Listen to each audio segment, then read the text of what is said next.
Kasi, ang pinakamahirap lokohin is yung sarili. Hi friend, Rich here. And today, sa video na to, gusto ko lang i-share sa inyo yung mga voices na naririnig ko this holidays. Especially ngayong December. Okay, like, kailangan ko mag-diet, kailangan ko magbukas ng timbang, kailangan ko na mag-exercise. Pagdating ng January, ito yung mga gagawin ko.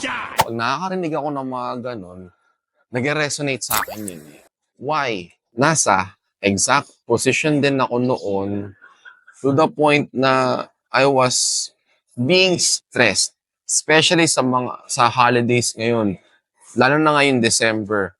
We all know na mag-gain at mag-gain talaga tayo ng weight this month because maraming pagkain, maraming handaan.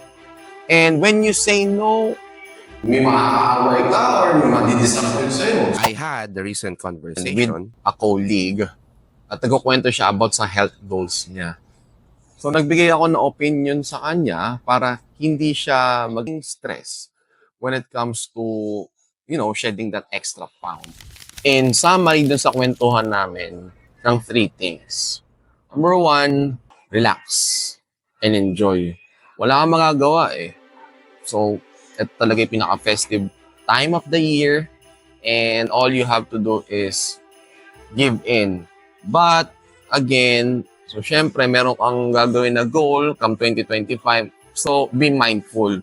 Tip number 2, decide. Usually kasi, nauuna yung ina-anticipate natin yung mga gagawin natin. And to the point na ma-overwhelm ka. So, don't think of anything else.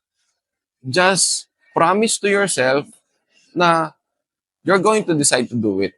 Kasi, ang pinakamahirap lokohin is yung sarili. Last tip. Probably natutunan ko ng paulit-ulit. I had to learn this the hard way. Number 3 tip na share ko sa inyo is be patient. Kasi pagdating sa change ng health, there is no shortcut. You have to be patient. You want to get to a certain goal faster. What's the secret pill? What's the secret process? There is no secret. You just need to be patient. In my experience, yung ginagawa ko sa napili kong lifestyle, hindi siya yung one time na gagawin mo na crash diet, hindi mo siya masusustain. So kaya ako napili yung word na lifestyle. Kaya lifestyle. Kasi nagkikreate tayo ng sustainable na practice na pwede mong gawin ng pamatag. That's it. Yun yung 3 things na gusto kong i-share sa inyo na pwede nyong i-keep in mind. Pagdating ng January 2025, relax ka lang. If you like to discuss about your health goals, comment health down below. Also, if you learn something from this video, give it a like and share to someone that will benefit from this. For more practical tips, I'll see you in the next video.